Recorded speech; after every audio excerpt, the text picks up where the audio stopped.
बोरी इजारा शिवारात रोहीवर बिबट्याचा हल्ला, रोही गंभीर जखमी। महागाव तालुक्यातील बोरी इजारा शिवारात गेल्या 2 महिन्यांपासून बिबट्याचा मुक्त वावर सुरू असून शेतकरी प्रचंड दहशतीत आहेत।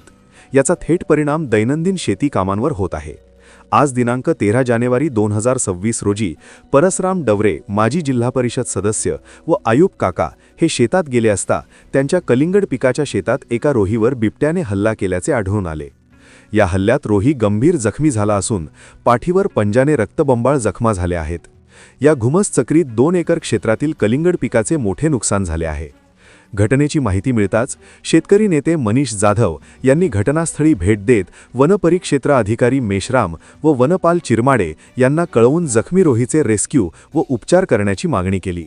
तसेच पीक नुकसानीचा मौका पंचनामा करून योग्य आर्थिक मोबदला देण्याची मागणी करण्यात आली।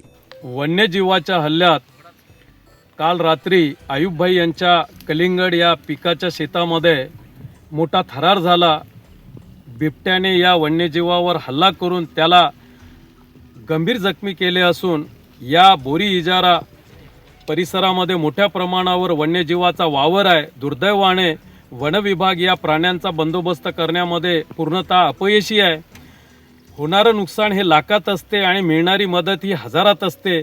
शेतकऱ्यांनी जगावं कसं हा यक्ष प्रश्न शेतकऱ्यांसमोर आहे।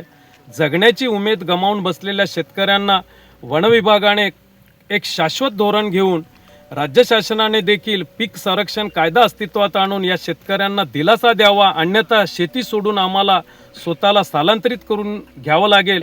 नाहीतर आमची विनंती अशी आहे वन विभागाकडे की ह्या जमिनी वन विभागाने संपादित करून घ्यावा